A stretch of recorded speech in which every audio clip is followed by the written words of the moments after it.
about the themes, then put your questions in the chat box and I'll try to get through as many as I can. All right.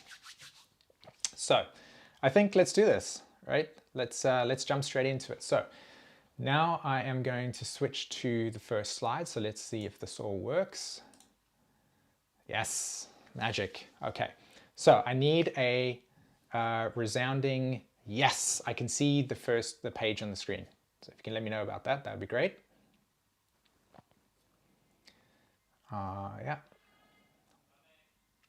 Okay. So you can see it on the screen. Just let me know, peeps.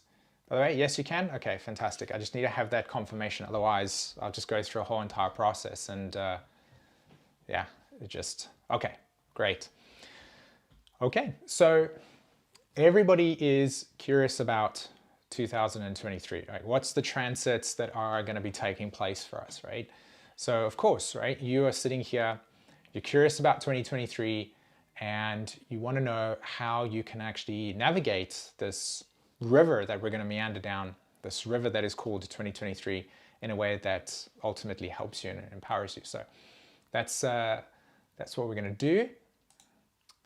So how do I personally see 2023? Okay, so I did this live, I put this thing together because I saw when I looked at the transits of 2023 that this is a pretty potent year. Like a lot of years are of course potent in many ways, but to me, the potency of this year has to do with this process here.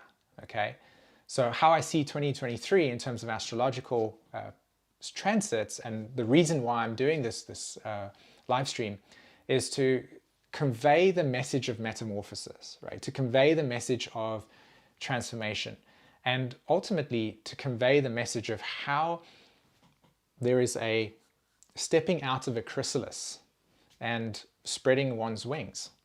And it's not going to come in an easy way. There's going to be lots of challenges that we'll face, but ultimately this is the potential.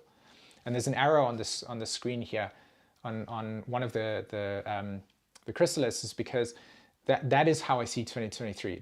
Something is emerging out of a container and we're just going to capture it. So my intention with this conversation today with you, this story, this meandering process down the river of 2023, is to ultimately show you, what's going on at a planetary level. Okay, what's going on in the sky, how the planet's wandering, and how can you essentially integrate this sky system into your personal space, right? So the synthesis of understanding the wandering planets and how they reflect the changes that are occurring within us. And it's important because we'll go through this year, just like we probably go through all of our years, and we'll go through some challenges and some experiences, and we can often lose or not have or not be able to tap into the potential that is held with these systems, right? And so oftentimes you can miss opportunities, miss situations. So my intention here is to really show you what's going on in the meandering sky. I love that word, right? The wandering sky. And so we can integrate this process. So where do we begin? Okay. And for me, I think the place that I want to begin is with Saturn entering Pisces on the 7th of March. This is a significant transit. I'm sure you probably have seen it all over the internet and watched other people talk about it. But Saturn entering Pisces on the 7th of March signifies not only a new cycle of Saturn energy, but it also signifies the amplification, right? It is going to bring to highlight the Neptune transit in Pisces since 2011. Okay, and this is an important thing because Saturn is the archetype of emotional reality. So when we look at Saturn in our personal lives, or we look at Saturn transit, you can pretty much know that you're going to have a clear understanding of what what you're individually going to go through, like what your reality will be like, what you're emotionally going through, and what we as a collective will experience.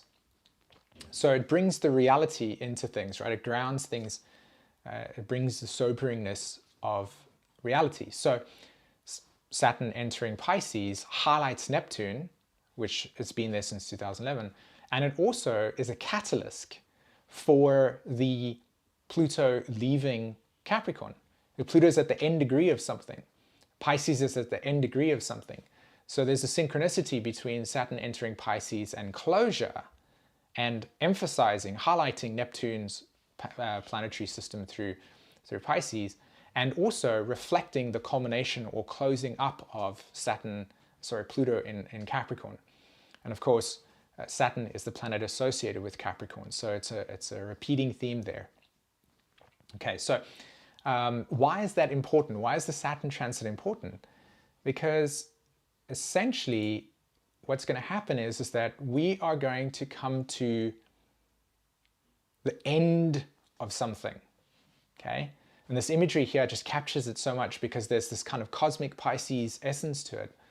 But what you really see here is the inner workings of the structure in which our society, our culture, our individual conditioning, right? So when we come into this world as human beings, we're immediately conditioned by all of the things that are around us, right? The rules and regulations, the conditioning patterns of our parents, the societal ideals and conditioning patterns, etc. And so that structure, that pre-crystallized structure, every 29 years goes through a completion phase, right? So with the reason why this is important is this is a completion phase with Saturn entering Pisces. That's why I'm saying it's highlighting Neptune's transit since 2011. You've got to think Neptune and Pisces, Pluto and Capricorn, they've both been transiting in these two signs since, you know, the beginning of 2010, even Pluto was 2008. So Saturn is bringing to reality the closure of this Pluto Capricorn cycle. And of course, it has a lot to do with the inner workings, the structural nature of everything that has been conditioned before, right? It's time to move on with something.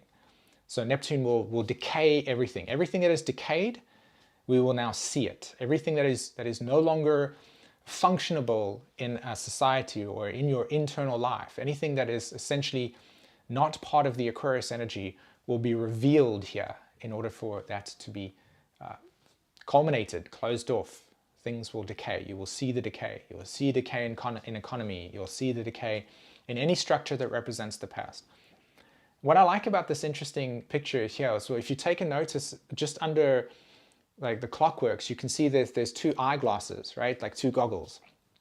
And there's a kind of sense of looking towards the future. And while this is a very subjective perspective on what I'm referring to here, this process of closure actually leads to and facilitates the Aquarius age, or the Aquarius energy, Pluto and Aquarius energy, right? Okay. All right. And so, yes, absolutely. Somebody talks about witnessing self-anchored in cosmic consciousness, healthy boundaries. We will definitely see all things like addiction and our attachments to things that we have become ideal to, right? Our ideals, our dreams. We will have this opportunity for dreams to come true, and there will also be opportunities where dreams will fade away, and both will be present in our lives. So the end of something. So as we keep meandering down the road of 2023, the first thing we meet is this Saturn in Pisces saying it's time for something to end, right? And so then it sets the tone for Pluto entering Aquarius. Now my slide unfortunately didn't edit itself properly, so it says Pluto will Aquarius, which is hilarious. But Pluto will enter Aquarius. So here we have the 23rd of March when Pluto enters Aquarius. And this is of course the natural next step, right? Pluto then enters Aquarius. And again, you can see there Saturn's at 1 degree Pisces. But notice what it looks like in this chart when Saturn enters Aquarius, okay? You can see everything in Aries over there. It's this huge Aries party, right? And then you can also see a lot of stuff clumped up in Taurus over there. So if anybody understands astrology in terms of the archetypes, when you have Aries energy and Taurus energy together, what you are essentially looking at is the form, like the first year of a baby's life, right? The Aries energy is, I'm here, right? The baby's here, right? This new energy's here. And for a lot of us, it's important because, and why this is important, why to look at this over here, why to understand the importance of all of that Aries energy is that Aries is very much a supporter and a facilitator of Aquarius, right? Freedom, or the Aquarius energy of something fresh, something new, something enhanced, something 2 steps forward, must come from a place of breaking from something that is from the past, right? Something that is outdated. And Aries allows for us to have that presence, that I'm here energy. So a lot of us, the reason why this is important and why I'm showing you this is that this energy will have this freshness about it. But the North Node in Taurus and Uranus in Taurus and Venus in Taurus all indicates a very specific freshness. It's not just freshness randomly, it's freshness in the context of an entirely new social structure around what we value. It's individually for people, everybody's values have been shifting. So of course, you want to begin to actually embody these shifted values that have been percolating in the background. So as we meander down 2023, we wander down 2023 in our little river, when we get to this point, Pluto this chart is very clear. It's not ambiguous, it's not weird, it's not like, oh, what does this mean? It's like, whew, something fresh, something new, something starting, okay?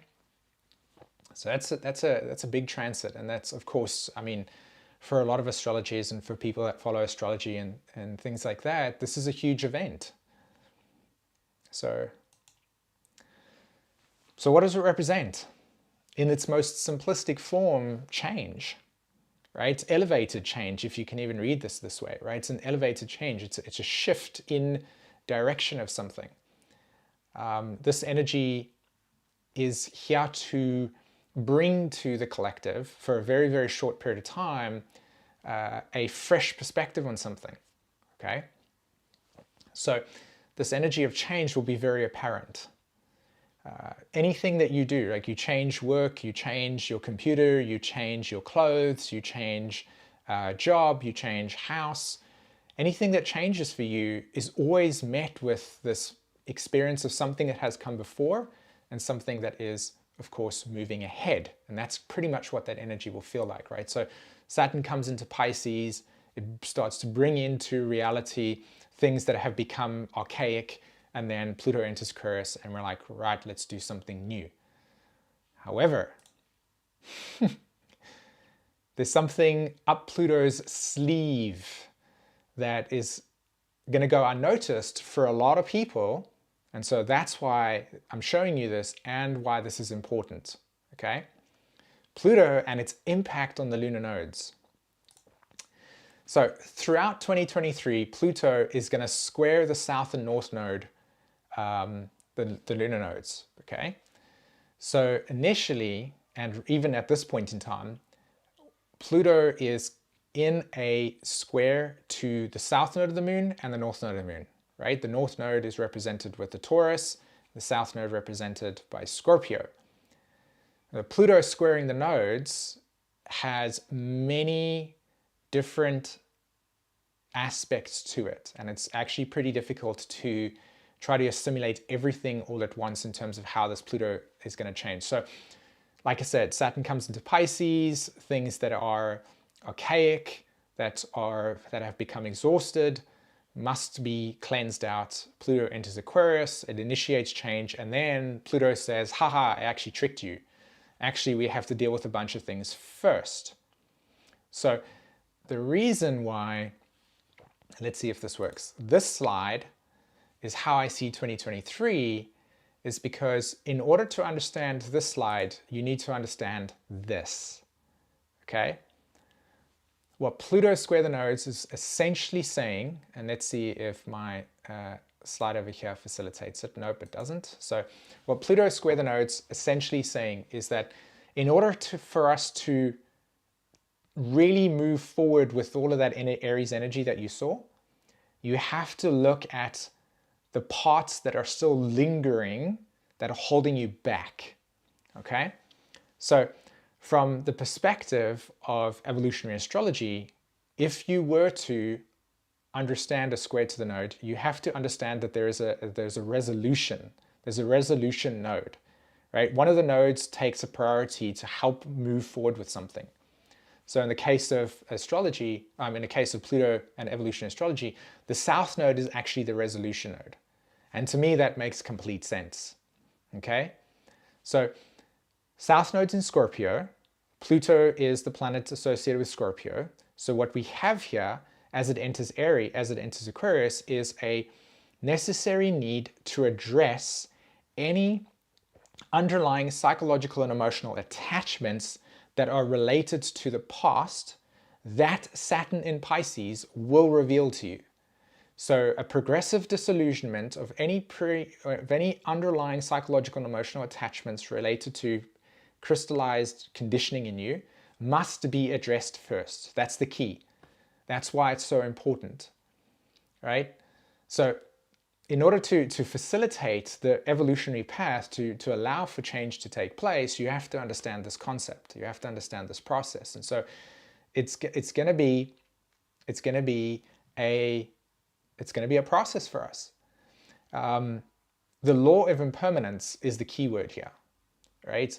In other words, the natural square between Scorpio and Aquarius in the natural zodiac, in the zodiac signs, right? There's a natural square that happens between Scorpio and Aquarius, reveals to us that in order for something to change, there has to be a fracturing away from it, right? A shifting, an abandonment, a betrayal, a loss. You can't be starting a new job while still doing your old job and then continue to keep doing that all the time, right? Some person will come to you and say, but why are you starting this new job? It's like, well, yeah, I was going to leave my previous job, but now I didn't decide to leave it. Like, this is what this is about, right? You can't bring the past into the future. So you have, this is the Aries, this energy is like it's like a shock of, oh, this is what has to change within me, right? And you will feel that. You will feel internally within yourself this necessary shift that has to take place within yourself. And so that's the piece, that's the first piece in the puzzle, and Pluto is not done yet. So it gives us this awareness. It's like, look, things come together, they build, they structure, and then they collapse, they return to the 0 point again, and something new emerges. Okay, so we go down this river, and we start to encounter eclipses, right? And so, of course, down this river, we see this eclipse. And what do the eclipses have in store for us? Okay, so of course there's two sets of eclipses. There's the eclipses, the solar eclipse that's going to be happening in Aries, and this is on the 20th of April. And the lunar eclipse is going to happen in Scorpio on the 5th of May. And this is really fascinating to me, right? Let's look at this. Solar eclipse in Aries, lunar eclipse in Scorpio. Now, what are eclipses, right? We know that these are holding patterns for a period of time, right? A 6 month, 5.5 month, 6 month pattern. So if we have eclipses take place, the question that we ask ourselves is, why is it important to understand them? And then from there we go, well, what are the eclipses about? And so this is now just a repeating theme. It's just a consistent repeating theme. You've got Aries energy that's bursting forward saying, please, I want something new. There's something fresh. I want to just show up for something new. I don't know what it is entirely, but I'm here, right? I've got my backpack. I've got my water bottle. I've got my hat on to protect me from the sun. I'm here. Where do I go? Right? So that's what the solar eclipse in April is going to do. It's going to bring to the surface this energetic energy of people saying something fresh. You want something new. You want something to change. Right? Facilitating Pluto and Aquarius. And then the lunar eclipse comes along on the 5th and says, yeah, we still have to address the things that you are attached to, because, you know, you can't take up space in a new place if you've still got baggage, right? You got to work through that. So the lunar eclipse in Scorpio will point to and help us address what things need to be resolved, what things need to be moved through, right? What attachments must be worked through. So any fears, etc., any emotional things that you're bringing with you that are rooted in the past, essentially we're going to have this, well, we're not going to have the spotlight, right? The spotlight's going to be on Aries, but the lunar eclipse is going to point to this necessary work, right? So you can see here that if you do the work of the lunar eclipse, which is to examine the underlying attachments relative to past conditioning, then by the time you come to the next lunar eclipse or solar eclipse energy, you'll actually have the space to step into, right? Okay. So we've got these eclipses that are taking place, right? And the message here is very clear. Oh, it's something fresh. Oh, but I still need to do this thing, right? Okay. So death and rebirth. This is the process over here. That's why, again, this imagery is so potent. There's something new that is emerging from this butterfly. This butterfly is emerging. It's never flown before. It's never used its wings before. All it knows is that it's just been held in this chrysalis for such a long time that now at an instinctual level, Aries, it will emerge. And so we want to emerge with this process. The thing is though, is if your wing is still caught in that chrysalis and you're going, I want to fly, but the wing is going, dude, you need to kind of like address the fact that you're still stuck here. Well, that's where that's going to happen. So necessary death and rebirth process is going to occur for us all, right? In some way, shape or form. So the death of something that is outdated. And again, Saturn through Pisces will be facilitating that. Okay, and then a rebirth experience is potential for you. That's the potential that we can tap into with this process. Okay, all right. So we've meandered down the river, and what we've done is we've recognized that there is a metamorphosis process that has been going on in our lives for a long period of time. We're ready to take flight. We want to come out of the chrysalis. And so the first thing that we meet is Saturn in Pisces, right? And Saturn in Pisces gives us this whole process of, hey, this process is complete. You can now surrender from this this cocoon that you have been in. You can start to break open from it. Pluto enters Aquarius and says, all right, it's time to do this. And then Pluto also says, actually, I tricked you a bit. You need to come and address the things that you're still attached to. And so again, Pluto square the nodes in Scorpio Taurus, as well as the eclipses, will facilitate that, okay? Now, Jupiter in May, right, wanders from Aries into the sign Taurus, okay?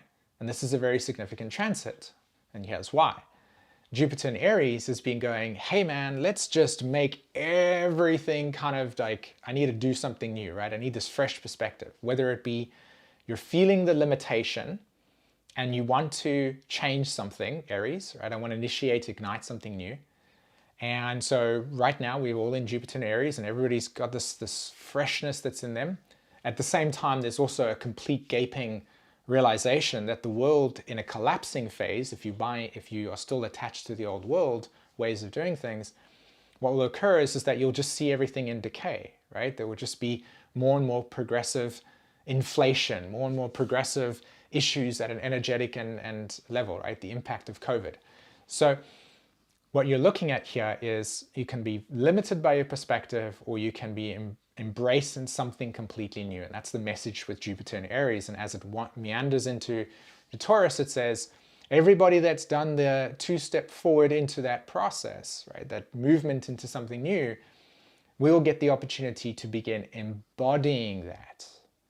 Right? And what I mean by embodiment here is that you will start to internalize these instinctual desires for something new. You will start to align with a series of values that over a period of time, when you align with them, will actually form something practical in your life, right? A habit.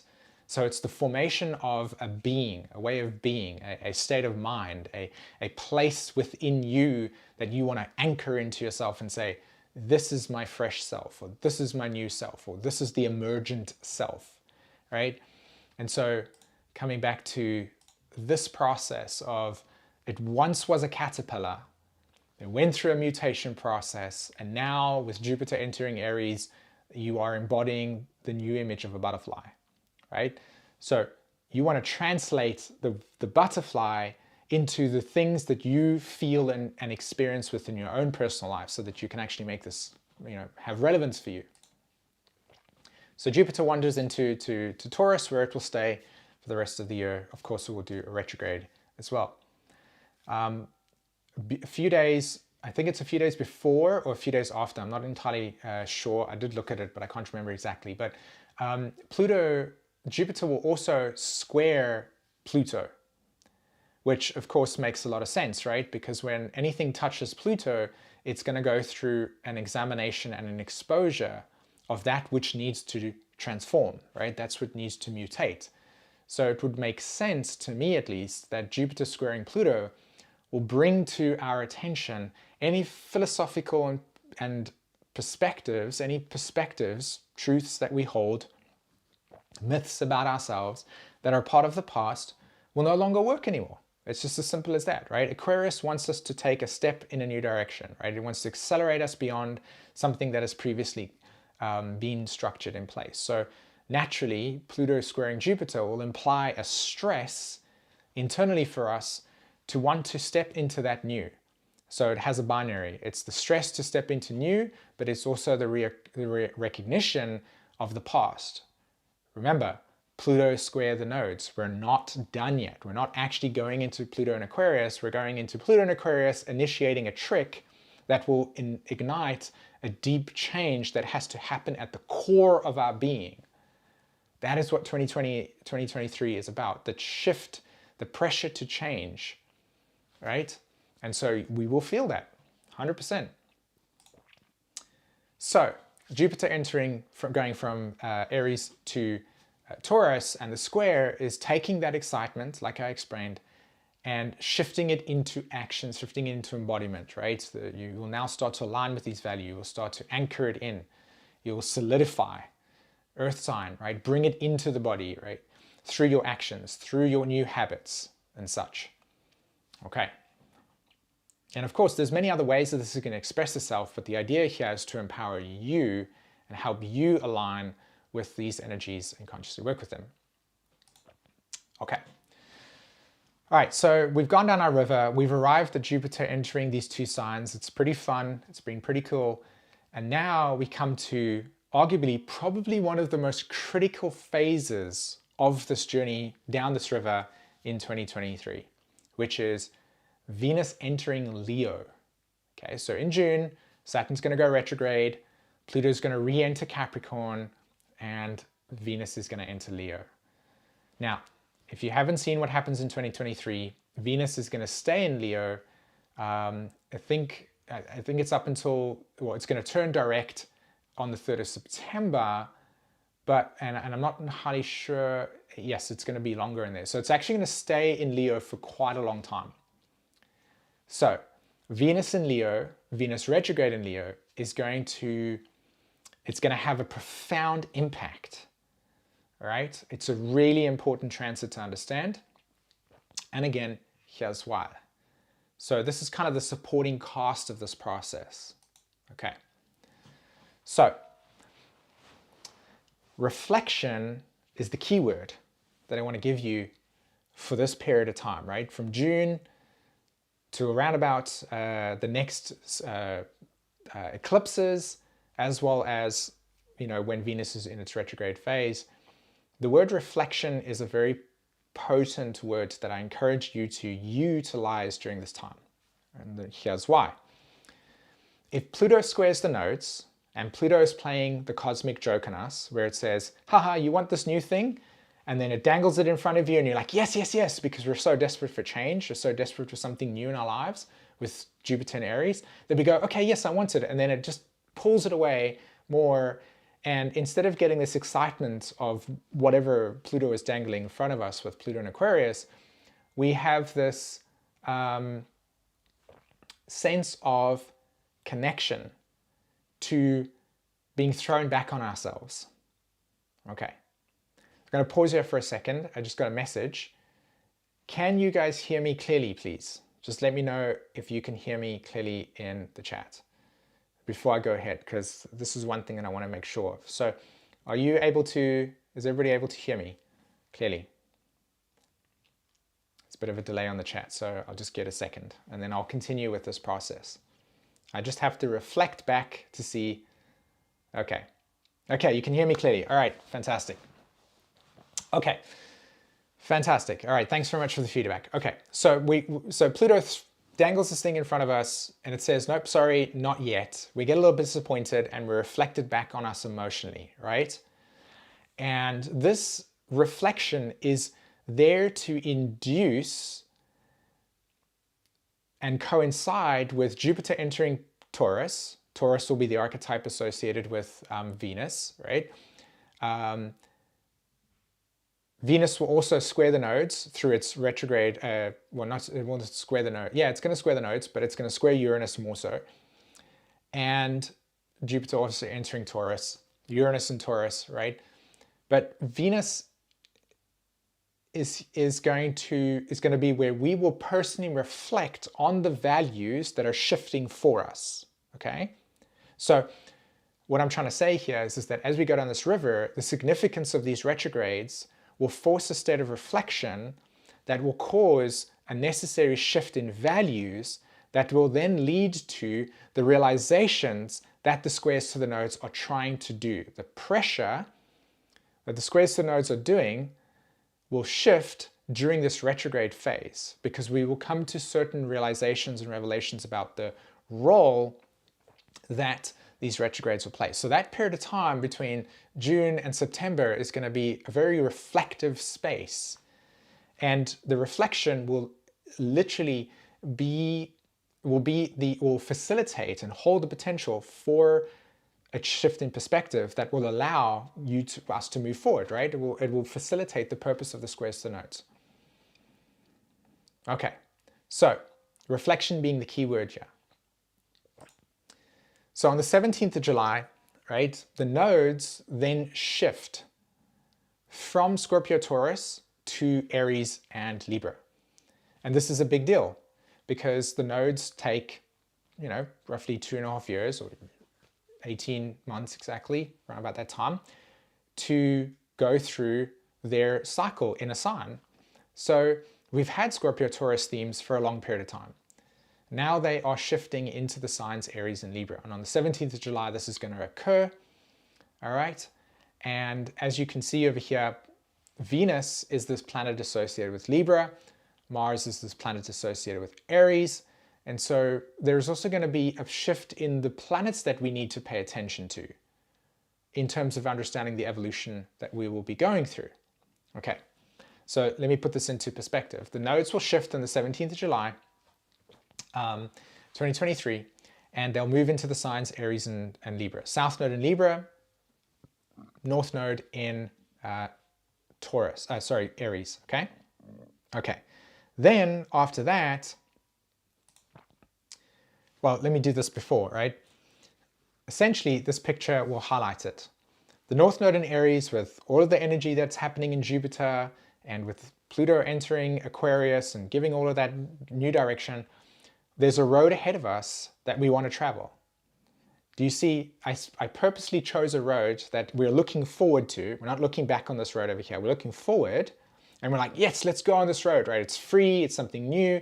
Let's go travel it, right? That's the Aries energy here.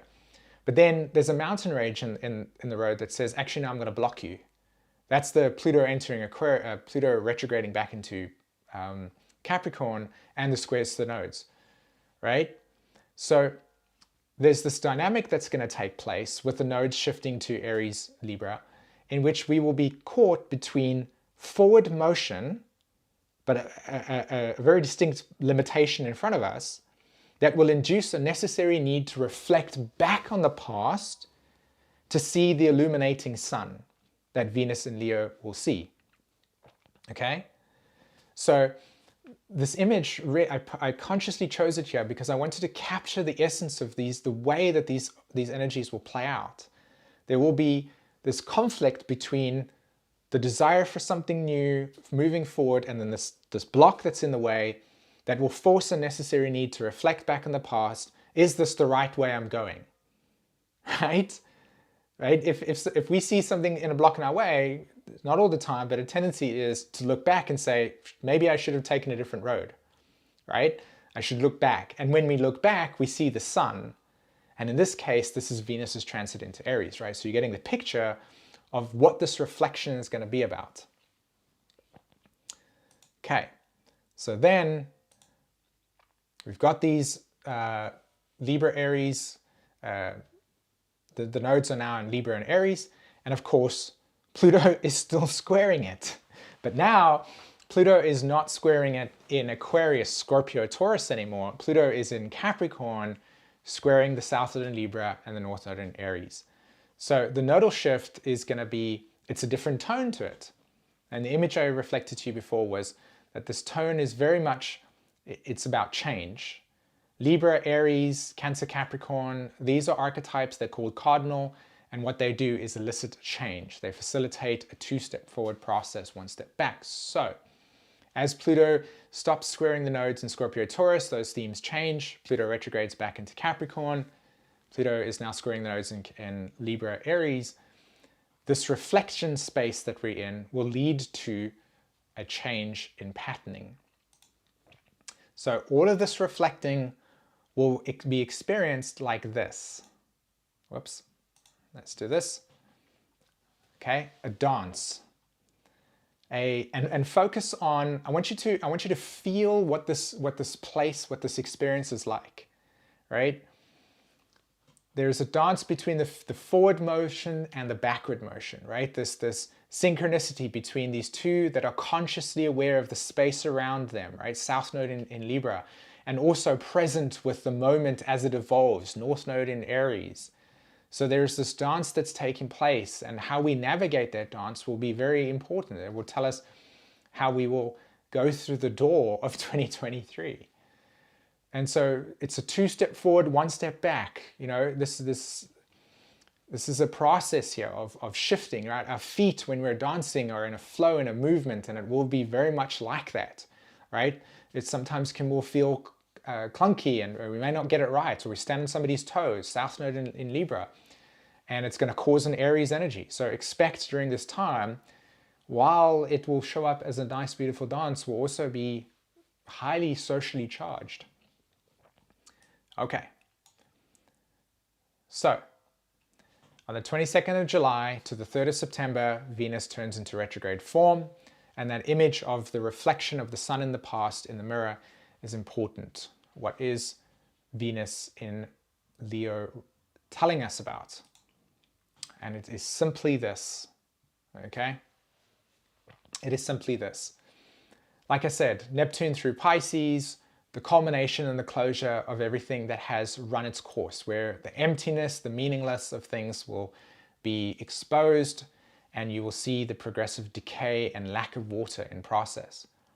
But just like with everything that I've talked about in this process, we will also have a binary in which the other side will be true, where there will be things and energy that will be thriving. And ultimately the squares to the nodes will say, which direction are you looking? You have a choice, right?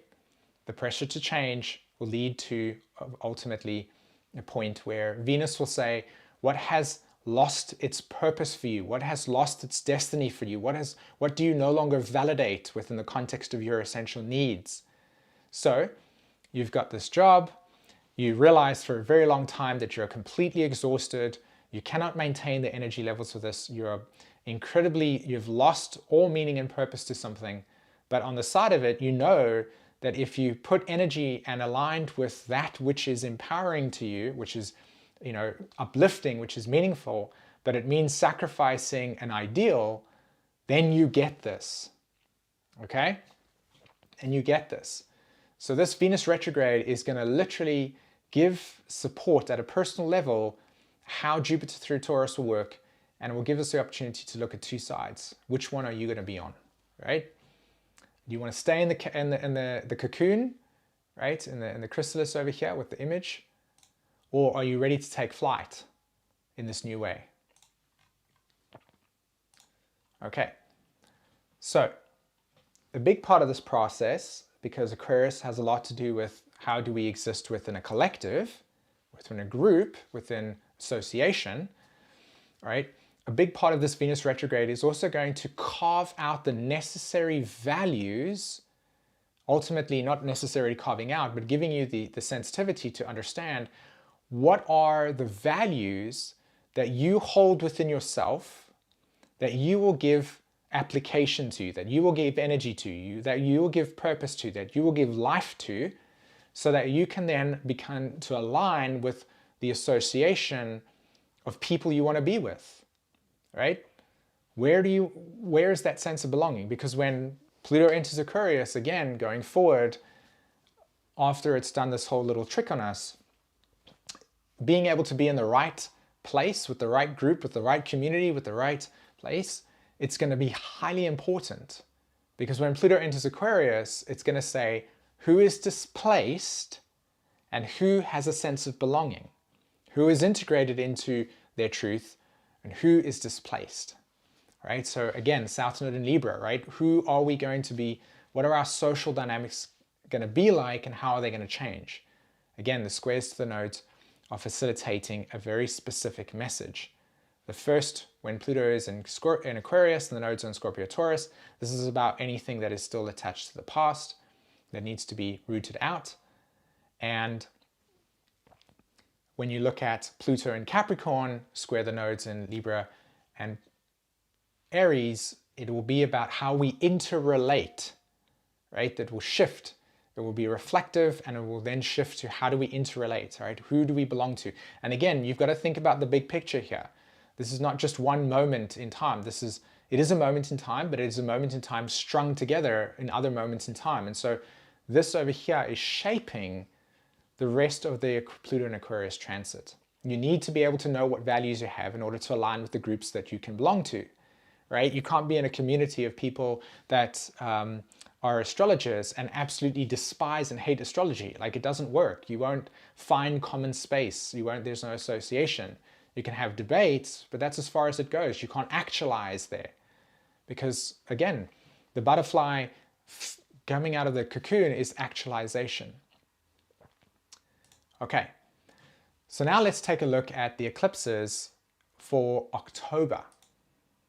All right, so now a second series of eclipses are going to happen in 2023. Here they are. The 14th of October is when we have a solar eclipse in Libra, and then we have a lunar eclipse in Taurus on the 28th. Now, again, what's fascinating about this is, notice this, right? The nodes were in Scorpio Taurus, and throughout 2023, we have 2 lunar eclipses in the nodes that Pluto squares in the beginning. Let's say that again. In 2023, there will be 2 sets of eclipses. 2 lunar eclipses will happen in the signs that Pluto will start the square off with in the beginning of 2023. And we'll have 2 solar eclipses, implying like illumination, like as we're moving forward here, in Aries and Libra, which is the signs that Pluto will square at the beginning or the middle of the year towards the end. So why is this important? Because in order to resolve the squares, you need to understand the context of the squares themselves. And so the context of the square initially, the first one, is, again, like I said, address underlying attachments relative to the past to move forward. These eclipses are now saying, okay, well, if you've done all this reflecting, you've done all this work, you've honored your needs, you've realized the purpose of Venus in Libra, and now you will come to this place and we'll have a lunar eclipse in solar eclipse in Libra after having a solar eclipse in Aries, and this will instigate and initiate new relationship patterns, right? New patterns of action, new patterns of movement. And look there, the Mars is on that south node. So just before the solar eclipse happens, the planet that is ruling the north node will conjunct the south node. And from an evolutionary perspective, this process has a lot to do with initiation of change. So here we are. New values, new social perspectives, new sense of purpose, change in relations. So expect those things to take place. Now, the lunar eclipse in Taurus will point to and address anything that you still need to work on regarding your own essential needs. So really what I'm saying here is that when Venus turns direct, it needs to be integrated, right? You need to integrate these patterns of insights that you'll get with the retrograde.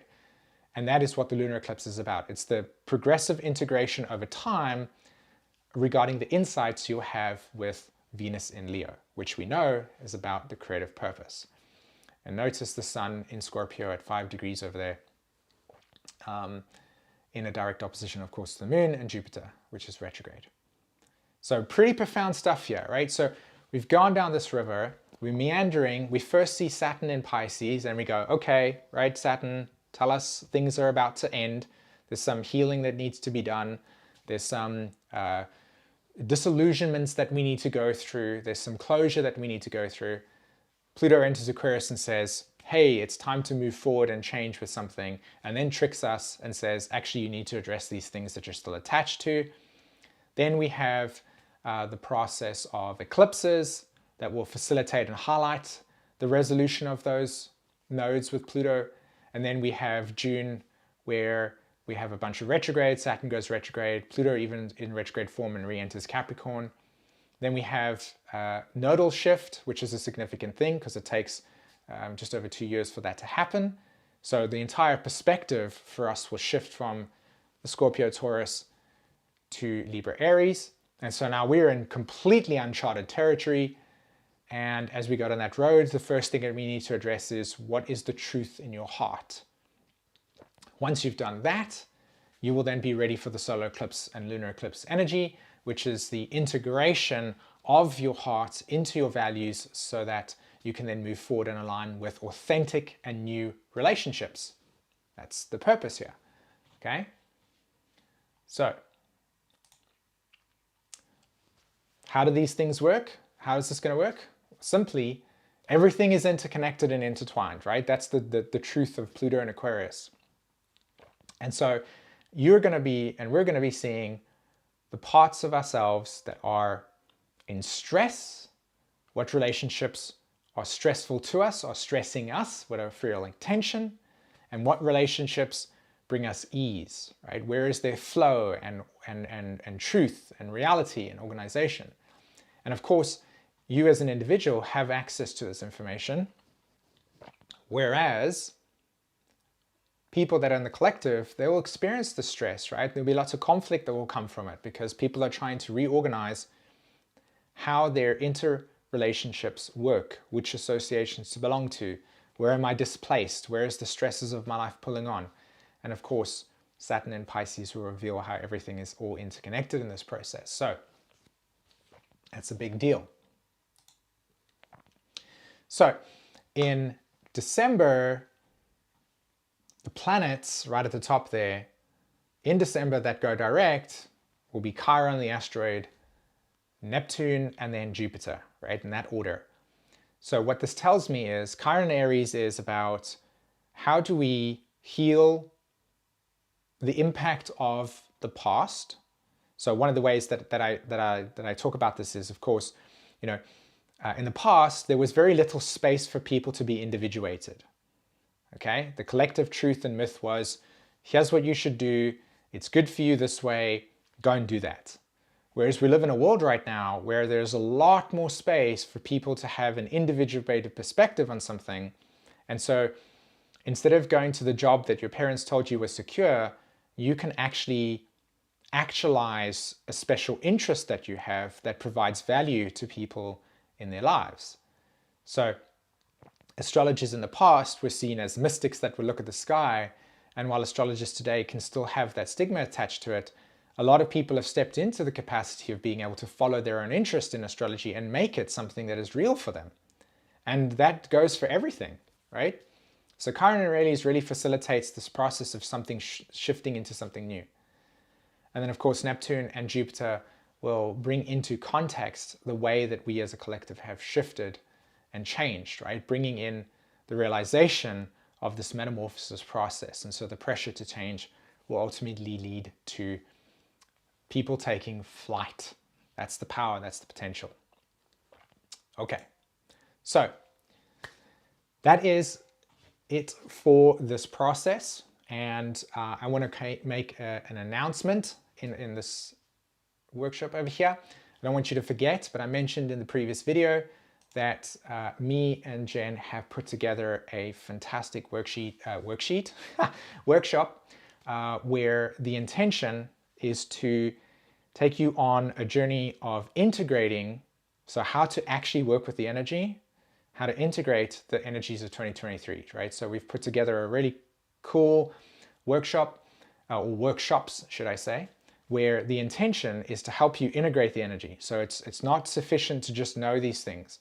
You need to be able to know how to embody this process. You know how to need to take an empowering perspective. So essentially going deeper into each aspect that I've brought up over here, so that when you walk through 2023, each time you come to these important checkpoints, you go, here's how I'm going to deal with it, right? And so this workshop that we put together, it's 4 of them or 5, is intended to do that. So I want to share that this is a process that we're going to be doing. And for those of you that have signed up with our email, we'll be sending out a link for that as well. And you can go and read on the page everything that's included in this workshop, okay? So I'm going to give you a link and I'm going to post it in the chat, and you can click on the link and go and check out everything that is associated with this workshop, okay? And I'm going to do that right now. So I'm going to get access to that link and then share it with you.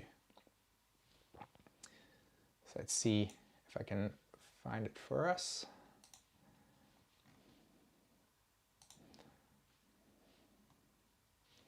Got it. So I'm going to access the link and then send it to you guys.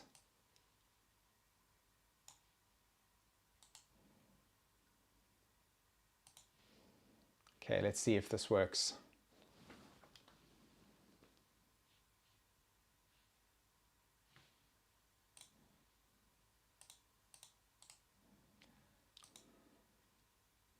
Okay, so I'm going to put the link now in the chat.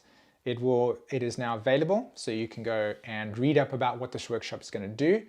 And after I've posted it over there, we're going to jump into some Q&A, okay? So I'm going to post that there, and I want you to let me know if that link works, by the way, if it sends you to the right place, because the internet has been doing some crazy nonsense at the moment. So I just want to just have that reassurance that that link works. So somebody can just test that and just tell me it sends you to the page where it tells you everything about this workshop we've put together. Again, the purpose of it is really to take what I've shared with you today and show you how to integrate it at each of these checkpoints. Okay, so my last piece that I want to say is this. I want to say thank you to every single one of you that has essentially sat with me throughout this whole entire process. Thank you, Alimac, I appreciate that. And what I'm going to do now is open up the conversation for some Q&A. Okay, peeps? So give me just 2 seconds to get some water, and then I will sit here and answer some questions for you all.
Okay, I am back and let's get the main screen.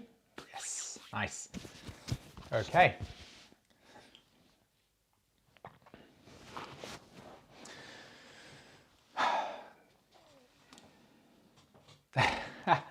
That's great to hear, Celine.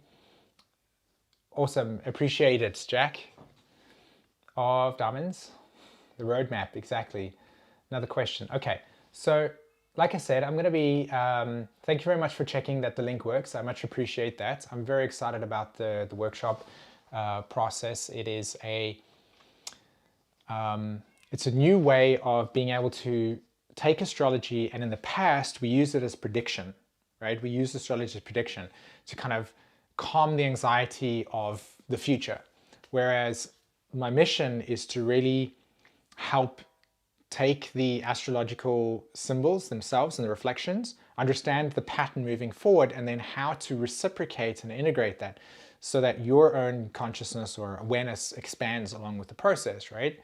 And why that's important is because each of us has a karmic pattern, a karmic story that we're trying to unfold within our lives. So we're born at a specific time, and then as we go through transits, those transits and those configurations shape and change the way that that emotional journey that we're on evolves. So in the past, this is the outdatedness that I'm talking about, right? In the past, we didn't understand the soul perspective. We just saw our lives as human beings here, and that we would use the stars in many ways to kind of guide us in directions, which is fantastic. It's what they're there for. But if we integrate the Aquarius perspective, which is the ability to realize that there is a centeredness within our own selves, then of course the process of moving forward and understanding your own individual journey can be utilized and empowered by seeing the wandering stars and your personal wandering stars. So that's what this is about. Like this is where the purpose of this whole entire expression of astrology. That's why I did it this way, and that's also what the workshop's about, right? To help us shift our perspective, to see that there is possible and powerful change. Okay. All right. So, Monica, appreciate it as always. I love the tagline that you have there. Okay, so questions. Now, just bear in mind, peeps, that the chat is going to go super fast when you throw questions at me. I'm going to try my very best to get through them. And let's see how we do this. Okay. All right, so everybody checked out that the link is working. Thanks very much, Irina. Okay, Irina, you had a question for me. Let's have a look. It seems that that's the case. Let's have a look. Another question. The transit the South Node will be, hold on, the transit the South Node will be conjuncting my Pluto, Saturn in the 4th house Libra. What to know about this energy? Okay, so considering what I've just shared right now, that there is an individual soul purpose that you have, and then the transits are facilitators for the actualization of your purpose, right? So it doesn't just happen on its own, the transits happen. So for any of you, they're going to have significant transits occur on your planets. Like in this case, if you've got planets in Libra, right? If you've got planets in the sign Aquarius, especially the degrees, etc., right? Or in Pisces, note that this time and this theme of 2023 will apply to you in a bigger way, right? It doesn't mean that we're all not going to experience these things, but you know, there's a story here of something that's really closing in your life, right? So with you, Irina, if you sort of talking about the stuff in your 4th house, you said that Saturn is conjunct Pluto in your 4th house. And so the South Node is going to transit that. So what I would say to you, just off the fly, is this. What's the evolutionary intention of that? Immediately it tells me that there's an underlying need to break down, this is the Pluto, right, to eliminate any external authority, Saturn, that you have internalized as a child growing up, 4th house. So you may have certain patterns of relationships that are deeply disempowering to you, that this South Node will bring to the head and say, hey, if you have any unresolved trauma related to codependency, as an example, you should address this. If you have any issues related to this sense of isolation, right, this feeling of like, you know, I want to be emotionally invested in a relationship, but I'm also always attracting people who are unemotionally available. Whatever it is that the pattern is relating to your relationship and the emotions and the way that you've perceived authority as a child, this will come to the surface. So my advice to you here is how you can consciously embody this energy is like this. Libra is about, I want to keep things balanced, right? Everything has to remain kind of like, I want those scales. I don't want to touch it. I want to keep things in harmony, right? Whereas Aries says, hey, I'm going to push that scale. Right? I'm going to push it. And then Libra says, don't create discord, right? Don't be a nuisance. But Aries is like, yeah, but I want to. Please, can I push it, right? So what I'm saying here is that it is actually pretty good to sometimes consider that causing discord, that creating disharmony, is a way to create balance. So speak up when you feel that there's something that's unfair. Stand in the Aries energy and say, I will go to war if what is true for me is a matter that I think is valuable, that is important. Okay? So sometimes you don't want to just always be the passive Libra. You want to sometimes come in and say, hey, you know what? Actually, I need to address this issue, right? Because the scales sometimes need to be disturbed in order for balance to take place. Otherwise, with no interaction, everything just stays fine, but you don't stay fine, right? So there's always something unresolved that needs to be addressed with it. Does that make sense? Okay. Thank you so much. Thrivery. I love it. I love it. Thanks, Irina. I appreciate it so much for all of your super chats. You guys rock. As always, Monica, much appreciated. Okay, so let's have a look. I'm gonna go scroll down to the bottom. Okay, cool, Irina, you got some content there. That's it. And so this is kind of what I mean with the workshop. It's like, how do we take action? How do we have agency? Aries is about agency, and so for so long everybody's just been trapped in this place of I can't do anything. And so no, I'm done with that. Okay, let's see if I can find some more questions for everybody.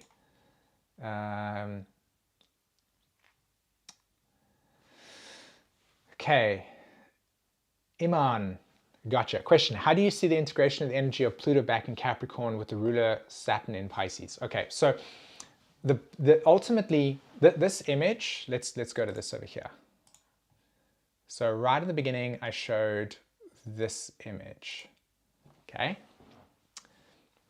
And this image here, something that is ending, and this image over here where I pointed to the arrow, okay? Those are the images that I want you to hold in mind when Pluto enters Capricorn, while the ruler of Pluto, of course, is Saturn in Pisces, right? And the reason why I use these two images very clearly, and let's see if I can find back myself, right? The reason why these two images are important is because Pisces is the process in which things decay in order for the material to return to the original source, okay? So think of a life cycle beginning at Aries, right? The baby comes into the world. And let's say it lives a beautiful life up to the age of 90, and at the age of 90, it dies of the person dies of natural causes, okay? At that point, we also have to come into awareness that the body itself will decompose and return back to the earth, right? That's why we bury people. So in a sense, the Pisces process is a reflection of the ending of something, okay? So Saturn entering Pisces is the revelation that Pluto through Capricorn since 2008 has been essentially telling us. It's like, here's the end of the line. This socio-economic structure can't work. The way that our economics have been structured, the way that we do financial institutions, all of everything that is structured around us that we have built prior to this point, Pluto through Capricorn said, I'm going to put pressure on it and I'm going to tell you it cannot work anymore.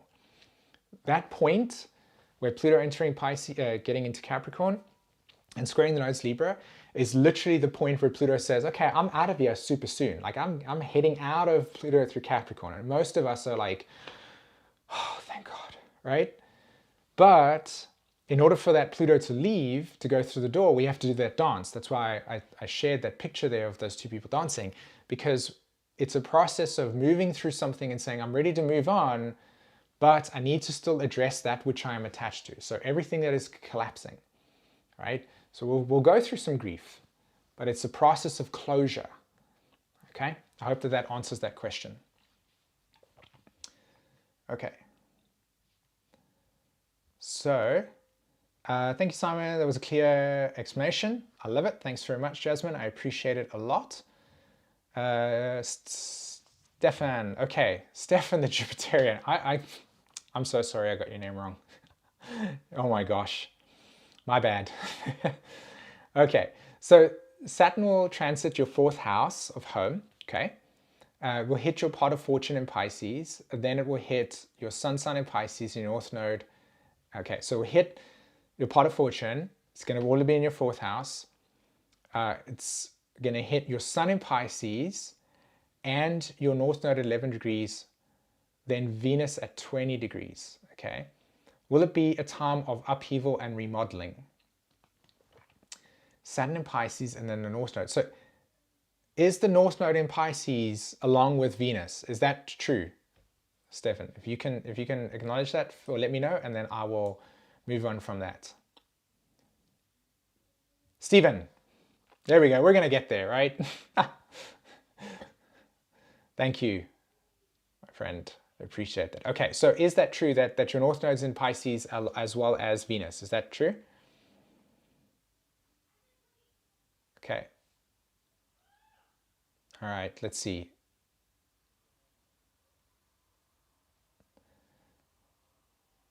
Okay, fantastic. So North Node's in Pisces, right? So if the North Node is in Pisces and Saturn's going to transit through your 4th house, hitting your sun sign, hitting your North Node, my question to you is this, okay? When you grew up in your life, right, when you were growing up, okay, fantastic. So when you were growing up in your life, what I want you to imagine, I want you to connect back to is, where do you now, and still when you were growing up, where did you experience the overwhelm? Okay, so the Pisces part of us is that we're very sensitive to everything that's happening in our environment, right? So in your home, there was a lot of things that were just a lot more difficult to deal with, okay? As a child growing up, there was a lot of things, a lot of impressions, you felt a lot of things, and some of those things that you felt were sometimes, I wouldn't necessarily say that they were just very confusing, very not clear. They can often have felt like there was a lot of overwhelm with the process, and so it was easier to disassociate. It was easier to hide away. It was easier to leave the real world and come into the imaginary. Okay, Saturn and Virgo in the 10th house, then it implies a home in which the structure, the rules, the regulations were very Virgo oriented, right? There was a lot of, maybe there was a need for perfectionism. And so my encouragement to you is to, with Saturn moving through this place, is to really work on the theme that your soul's obviously come to do with North Node in Pisces, Sun in Pisces, Venus there, is to really kind of heal the parts of you that you had to surrender as a way to escape the chaos or the confusion. You want to bring those things back into your life, right? You want to start to get in touch with the world that is real for you in some way, okay? So what I'm saying here is reflect back on where parts of you emotionally had to be hidden in order to cope with the rules and regulations of the house, or the way that you experienced your parents, or, you know, sometimes with Saturn and Virgo, it can be a very distinct kind of sense of perfectionism. So where can you be less perfect, more messy, while at the same time not fearing that more messy, less perfect doesn't mean chaos of the youth? Does that make sense? So tell me how that works, okay? All right. So I'm going to now go, while I'm waiting for that response, let's see if there's other questions that I have over here. Okay. Question, how is this year 23 affecting people born in 78, having, I gather, Saturn squaring the sun? Thank you. Okay, sure thing. Question, how is this year 2023 affecting people born in 78?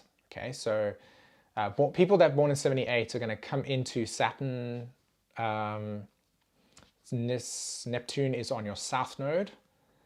And I gather Saturn squaring the sun. Well, no, Saturn would only square the sun if you were born in December or May, right? June time, because of course Saturn can only square Sagittarius and Gemini. So you either have to have the sun in Sagittarius or the sun in Gemini, right? It's just Sag Gemini. So that's a very specific question. The thing is that the generation that are born 77, 78, 79, particularly 78, 79, are working through a tremendous amount of disillusionment in relation to religious ideals, okay? So it's a very specific moment in time, 78, 79, that has a lot to do with Chiron's entrance into the collective. It also coincides with Neptune's transit in Sagittarius squaring the south and north node in Virgo and Pisces. So, and then of course Pluto's in Libra there, right? So my thoughts to you are, as a collective, of course these transits are going to, like I said, these transits are going to bring to the surface collective themes in which people, the collective, needs to work through that which is still outdated. Okay, the pressure to change. So any underlying philosophical and spiritual ideals that are rooted in fantasy or are rooted in a non-reality or are rooted in sadomasochistic kind of ideals, so the stress, surrender, disassociation, South Node in Pisces, or this association with ideals that are, because the North Node is in Pisces for you, and Virgo for you guys, right? So you're really coming into this world of clarity. You're really coming into questioning things. You've got Uranus in Scorpio as well. So it's going to change the way that the philosophy in relationships work. That's how this is going to change. Specifically, it's what is acceptable in relationships, what is fair in relationships for you as an individual and for those people, and how relationships, what's the new values that you want to align with in relation to relationships? This is a big thing.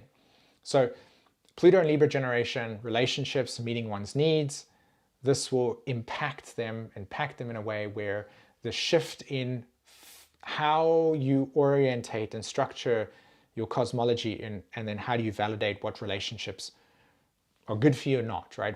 How relationships has changed in the world. We don't live in a world anymore where there is just a kind of standard, the man does this, the woman does this, right? There's a whole entire series of complex conversations around different relationships. Don't need to be that one-dimensional anymore. So it's also getting on board with the fact that relationships have changed and how you've changed in relation to that. So that's my 2 cents. I hope that answers that question, SR. Okay. Ramona, please can you address the generational impacts for various Pluto transits? I'm in Leo. Gosh, that is a lot to go through. I am going to give some keywords. Pluto and Leo generation, the Pluto-Leo generation. The Pluto-Leo generation, the potential here is kind of like a Uranian experience. There's this powerful opportunity to reflect back on your life and to see not only how a lot of the changes that are happening in the 50s and 60s have actually materialized in the collective right now, okay? In terms of Aquarius age, right? If you think back to the films that were in the 50s and 60s, right? There was a tremendous kind of movement towards the future and how we would live in the future. Now we're actually in that future, and is it the same? but also in terms of how life has changed. Pluto and Leos, you're the ones that have lived the longest on the planet now, apart from some Pluto and Cancers. And if you're on the stream, you guys rock. But for the Pluto and Leos, you are deeply reflecting on your life. You're reflecting on the events that have shaped you and changed you. You're reflecting on the emotional journey that has been your world. So it's a reflection of the past and an integration and acceptance and a healing of those experiences. It's a reintegration of a lot of things that you went through in your life. Pluto Virgo, we are entering a world in which there is a constant existential threat and everything can harm us and endanger us. And the Virgo archetype, when you know, Pluto Virgo was, oh my gosh, there's so much wrong with things. There's a crisis everywhere. There's an incorrectness in everything. But there is also a deeper alignment with a deep spiritual ideal. So Saturn transiting through Pisces, Neptune transiting through Pisces is an activation of the Pluto and Virgo generation, which is essentially stepping into power and trying to realign with the cosmic Godhead, right? With a spiritual ideal that is shifted away from a very top-heavy external searching for enlightenment there, and actually the embodiment of a spiritual practice that is internal, and then finding God within, right? So this is a process of returning to the inner source of your own experience, and essentially merging the split, the duality between flesh and spirit being, you know, they're not allowed to be together, right? So we should not be ashamed of our bodies. We should not be ashamed of all of the taboos that have been deeply entrenched in religious ideals that have created a tremendous amount of emotional suppression and fragmentation. So a lot of healing is taking place for that generation. Pluto Libra is, I mean, for all of you, including myself, this is about the realization that you have an identity, right? It's like you do exist. You're not here to just serve everybody else. You're not here to just facilitate the needs of other people. You must step into your own aloneness. You know, you have to be aware and excited of the fact that it's okay to be individual and have your own interests, and sometimes be in relations and sometimes be following your own beat. You know, and to heal those parts of you that have been traumatized in relationships where there's been too much isolation or too much codependence. You want to find a balance between the two, right? And then also grapple with the way that you were raised, because there's a lot of things that you know now as a collective that we have available to us right now that our parents did not have available to us.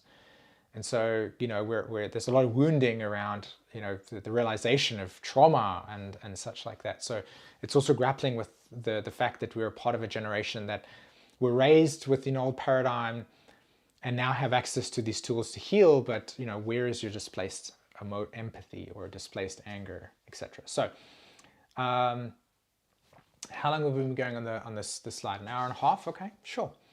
So what else do we have over here? We've got Pluto Scorpio generation, okay?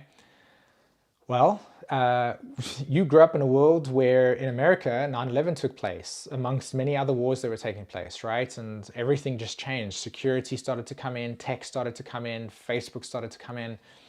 So the world that we live in today has gone through a tremendous amount of changes, right? And for a large part of that, the changes that have been taking place at a deep level has been societal changes. The immersion of addressing the way that people interrelate in terms of business, right, has changed completely. In the old world, sales was about something like, oh, you have to buy this car. Whereas today, the shift is, well, what I actually value in the company is their principles.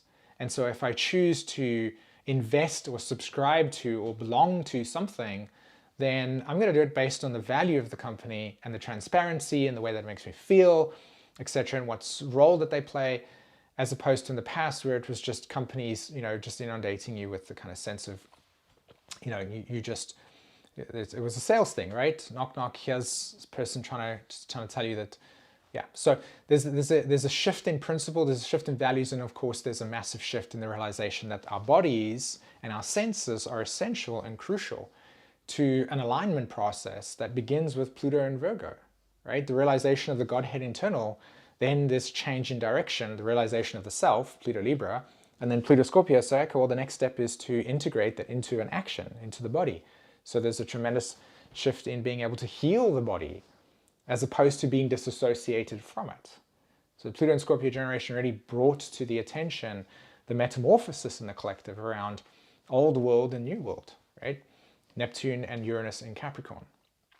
So Pluto and Sag is, if you're watching this process, what ultimately this represents is the awakening of your generation, the realization that in 2021 and 2020, most people were on Zoom that have never spent more than 6 hours in front of a computer screen. Whereas for most of you, staying in your room and being there, and it's like, so there's a massive part of how the world is very online and very digital, and we're digital nomads, right? This is a key word that's coming on. So how do we, if you want to, for instance, in the past, if you wanted to buy a house, you went to the house to go and see it. But now, there's a whole entire platform in which I've seen people advertise and show and display houses using their YouTube channel. So they're like, hey, here's a house, and they show it to the entire world, Jupiter, right? Expansion beyond the borders. So ultimately, what this is really going to do for 2023 is just click in another realization of the integration of the Pluto and Sag generation. Okay, so I hope does that make sense to everybody? Can you connect with that? Okay. All right. Let's have a look. Yeah, exactly. It's the reconciliation of God and spirit. Thanks very much, Cesar. I appreciate it. Let's have a look. Ali Mac, your Chiron return is this year. A bit worried about it. Concerns with the Northern Aries. Okay. There's three things. Here's what's happening, okay? Whenever you go through a Chiron return, there's three things that you need to know. One is that whatever that sensitivity is at that time, you can't escape it. So you have to embrace the fact that for a period of time, there is going to be a very strong sensitivity around a wound that belongs to generations before you, okay? So you can't even mentally try to figure out how to solve that or be in a state of anxiety around that transit, because the nature of the transit itself is beyond, it's a lineage pattern. It's a wound that exists beyond you. Okay. So that means that if your mom is alive and if you have some form of communication, it would be great to check in with her about what was happening at the time that you were in her womb. Right? Try and get a sense of the reality and the stresses that were around her at the time. If you have access to that, okay, have that conversation. Just try to get a sense of it, because that will give you a lot of insight into what it is that you assimilated genetically, energetically, through cortisol, through all of the hormones that were being put through you in the womb, that when Chiron returns to the same place that you were when you were in the womb for 9 months, you will start to get a deeper understanding of what you need to work on, right? So if you can't have access to that, that's okay. It doesn't mean that you have no agency. You just need to, you need to be in an astrological reading, or you need to work on it consciously.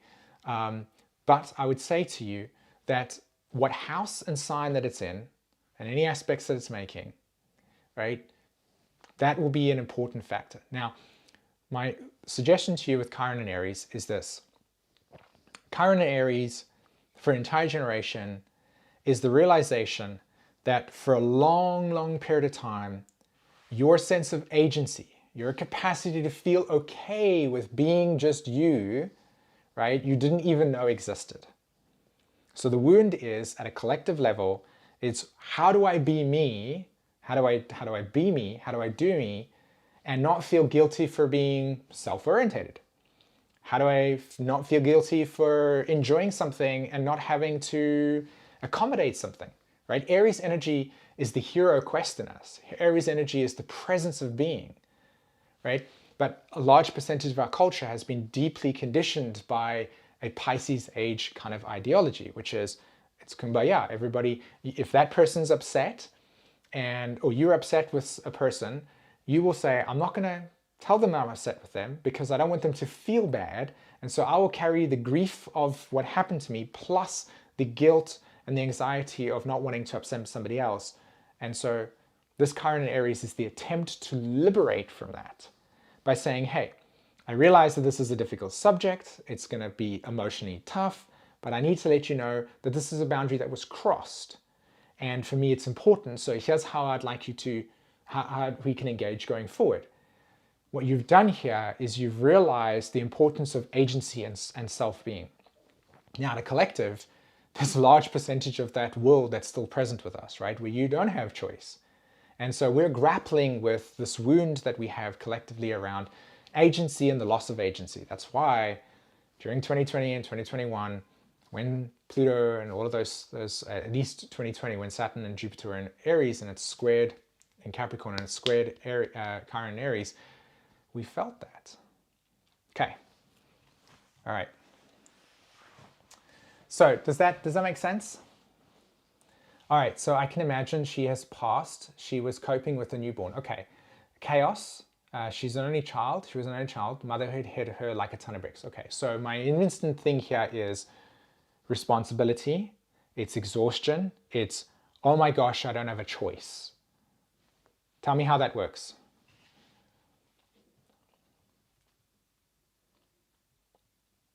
All right. I'm just going to go through some things over here. So this is pretty much what we're going to do in the workshop, right? I'm going to help you take these planetary systems. You're going to look at your own charts and you're going to, okay, this is how I can evolve through this thing, okay? So I just want to kind of, and so the link to that workshop, if you want to go and read more about it, it's over there. And I encourage anybody that is interested in my work and wanting to do that to join me in this process. Okay. All right, so you get overwhelmed pretty easily, right? So the question you want to ask yourself with Chiron in Aries is, how can I mitigate experiences that lead to overwhelm? That's agency, that's action. It's like, okay, let me look around and then I can go, okay, where am I taking on too many things? This is what Chiron in Aries looks like in terms of healing a process, okay? So we understood there's overwhelm, we understood that there's lots there, but taking too many things on, what's this about? And then going into a deeper question of, if I'm overwhelmed, what are the causes of that overwhelm? Again, like I said, I'm taking too much in. Okay. All right, so Stephen, may I ask, okay, this is Celine speaking to Stephen. May I ask what you do to help with people with your work? How do you apply your work? Okay, so I'm super curious. Nancy, good to see you. If this could be a personal message from me, I know, right? The duality of the pain and the liberation at the same time. Yeah, I'm glad that you found it to be accurate, Ruby, with Chiron. Hey, Rogue and Cherie, thanks very much for the super chat. I appreciate it a lot. Thanks so much. Amazing. Okay. Chiron return info spot on coming into the end of hours. Okay. Right, so that's a good thing. Okay. Yeah, they're not so scary. Yes, yes, exactly, Stephen. Exactly, you utilize, and that's the only thing. It's like that initial sensitivity from the ego's perspective. You've got to think that Chiron is a wound that we carry, and so anytime you put your hand near a wound, we're gonna react, right? So Chiron is just pointing to an energetic sensitivity within our consciousness that is pointing to something that's really important for you, right? And so in the case of going through the initial phase, the ego will struggle with integrating this new sensitivity, this new impact of, oh my gosh, like everything is ready and I can't communicate it with anybody. That's the thing with Chiron. It's like, how do I translate my Chiron wound to somebody that have not walked in my shoes? All right. Okay, peeps. Thanks very much, Ali. I appreciate it a lot. So I hope you got lots of value from that, okay? Iman, can you speak to Saturn in Pisces conjunct Nodal, Sun in the 4th house? Okay, whenever Saturn and Pisces can connect, whenever Saturn and Pisces, you posted a question? All right, I'm going to answer that straight away after this one, okay, Monica? Thank you. So any person that's posted a question I've missed, please just let me know and I'll access it. So Sun, it kind of works the same way, right? I would say to you this, I would say, man, if Saturn is transiting your 4th house and it is conjunct your Sun in Pisces, I would say, where are the parts of you emotionally that you have hidden in order to protect yourself from things that felt overwhelming, that were way too intense to deal with, that were confusing? So not to make this really intense, but how it is, right? Where was the addiction when you were growing up? Okay, who was addicted to something? Where was the addiction? How did that addiction impact you in ways where you either needed to accept it, like, okay, this is what my reality is, and that you had to surrender in order to facilitate that? Or where did you escape the intensity of the chaos in order to protect yourself or preserve yourself from something that you knew you couldn't handle? So those are 2 questions. That's the thing there. You give me a reflection on that and I will do that. Shri, thank you very much. Haha, I love it, Shri. I'm so happy to have you join us. Okay, let's rock and roll, Monica. Okay. Da-da-da.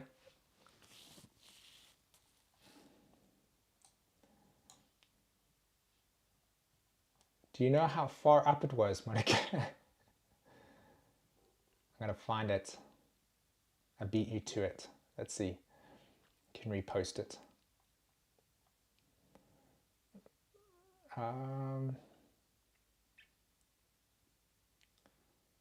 Uranus opposition, Dora, for those born 1978.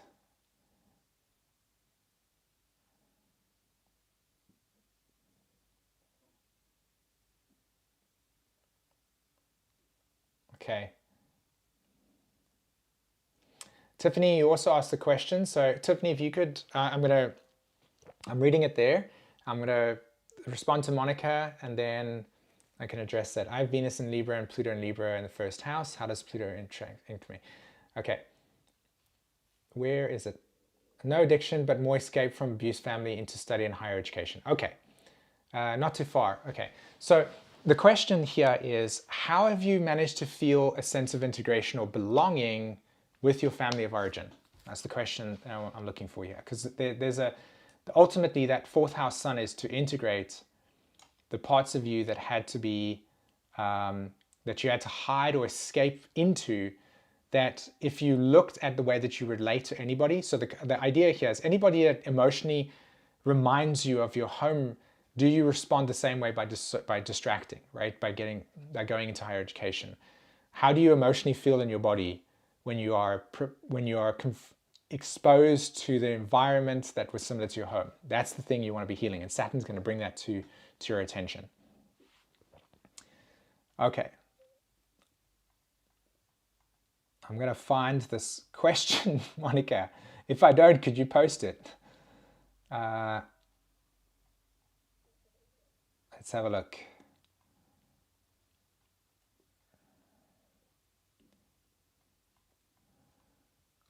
Okay, I'll tell you what, I'm going to make this chat bigger.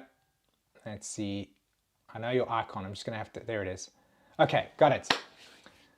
Question. Let's talk about my 2nd Saturn return in March and my 5th Jupiter return in May, and the nodes on my Sun, Jupiter, Mercury. I'm feeling the shift already.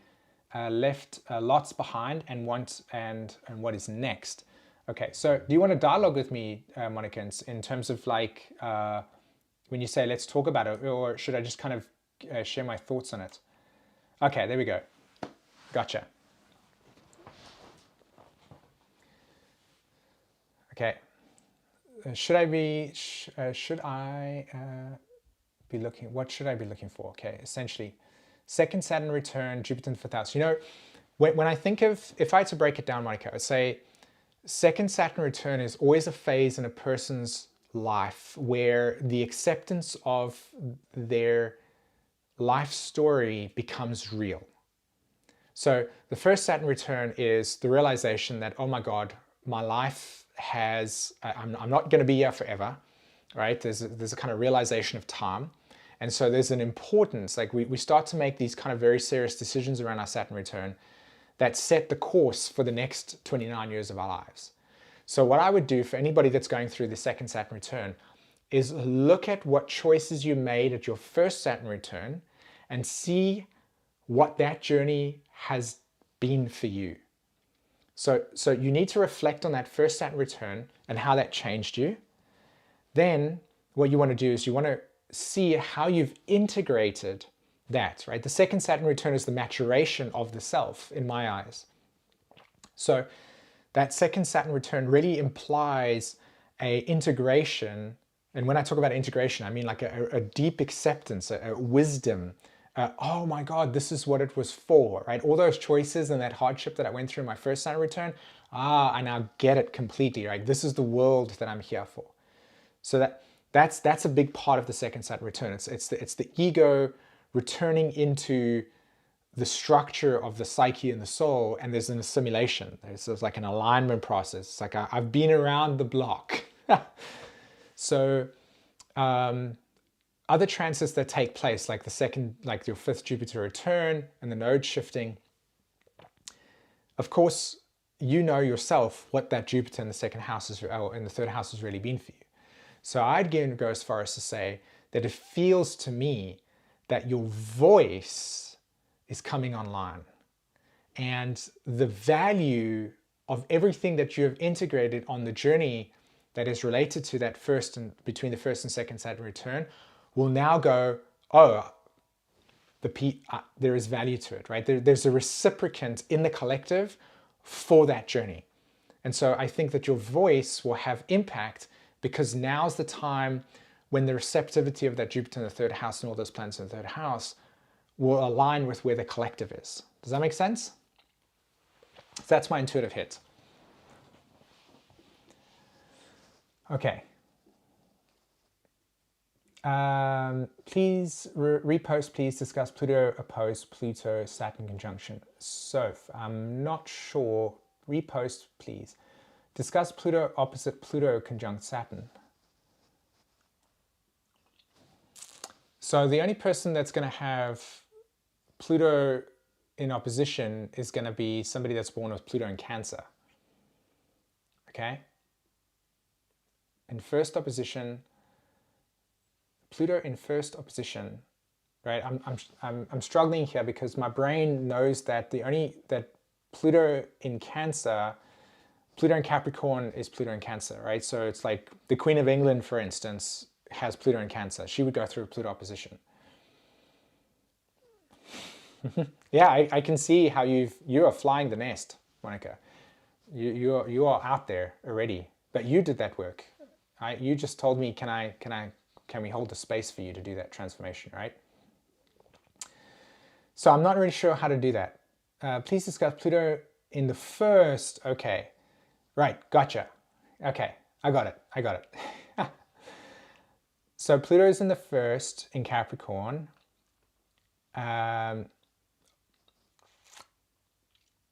Okay, so do you have Pluto in the first house and Pluto is transiting your fourth, or do you have Pluto in the fourth house and Pluto is transiting your seventh? Just clarify for that for me, Sophie, and then I can help. Pluto and Leo. 1983. Yep. All right, there we go, Monica. Look, when Pluto oppositions take place, you've got to think of it like this.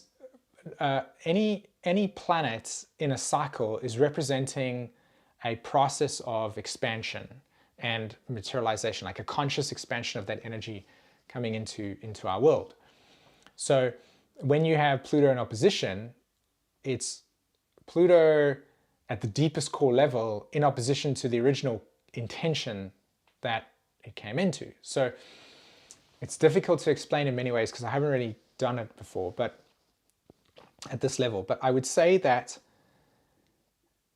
Pluto in Cancer and World War II we are living the opposite of World War II.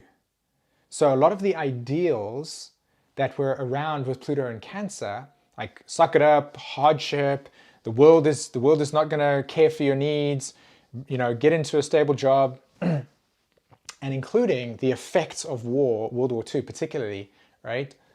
And how that was. Like, if you think of World War II, you think of soldiers, you think of lack of empathy, you think of a complete annihilation of any forms of boundaries and stuff. Now here, and with Pluto and Capricorn, there are safe spaces. The car that you drive has 1,000 signals on it that will tell you when everything is happening. People are trauma informed. There is a tremendous amount of sensitivity in the collective around racism and things like that. It's like, it's the binary, it's the opposite. So, and funny enough, the Pluto, it's like, there's a shift in the narrative around going from one polarity, which is again, this hardship, the cultural values that very much like you've got to get ahead, to Pluto and Cancer, or Pluto and Capricorn, as in the polarity to Cancer. That's what I mean by the shift, right? Pluto and Cancer looks to Pluto and Capricorn. Pluto and Capricorn looks to Pluto and Cancer. So that's what I mean about the shift, is that there is a shift in identity, and a big part of that shift in identity is moving away from this kind of idea that there is one reality, and there's very limited ways in which we can live life, right? It's very specific. You get a job, you go and do that. Whereas, like I said earlier, we live in a world where there's a tremendous amount of diversification, and people's identity and their individuation process is more apparent. Whereas long before, and this is very exclusive to kind of Western world, right? I mean, a lot of people in Ukraine and Russia, for instance, are soldiers that just go to places that are leaving a lot of people behind. And that's an intense thing. So just kind of leave it at that. All right, so Pluto's in the first house. Okay. All I would say to you is that when you have Pluto in the first house, understand that from your soul's perspective, you are here to completely embody an entirely new way of doing things. So the agency that I want to give you is trust your instincts, trust your curiosity to be curious about things in life, try things out, don't be too fixated on the end result, and allow yourself the ability to break out of any conditioning that you have internalized that you think you should do this, but be more assertive in your own ways. Okay? That's what I would say to you. And Pluto in the 7th is, how do I understand what boundaries I need in order to be balanced in relationships? Okay? All right. Peeps, I am coming up to a place where I think I'm going to start closing off today for our stream. I want to say a massive thank you to every single one of you that has showed up here, that have spent this almost 2 hours with me. I am deeply appreciative of the fact that you are a community that we can support and serve in many ways. I hope that what you got today has given you the openings to deal with 2020, right? The meandering river that we're going on in this process. Of course, you can always come back to this live stream, rewatch it again for integration of some of the ideas that I talked about. And for those of you that are wanting to go, yes, I'm ready to take kind of sense of agency, I want to be able to have a map with me. We have workshops that we've put together. It's going to help you specifically understand and work with each of these energies so that every time you arrive at that checkpoint, you will have the opportunity to say, this is how I'm going to approach it, and it's personal to me. So that's there. The link is in the chat. And then for every one of you that shared beautiful little super chats to me over here into Raising Vibrations, you rock, you're amazing. And for everyone else that would just showed up and showed their appreciation in areas, you also rock. And so this is where I'm going to close up today, guys. Thank you so much for the opportunity to sit here and share this astrology with you. Once again, I hope that you got a lot of value from this. And until the next time, take care, everybody. Bye-bye.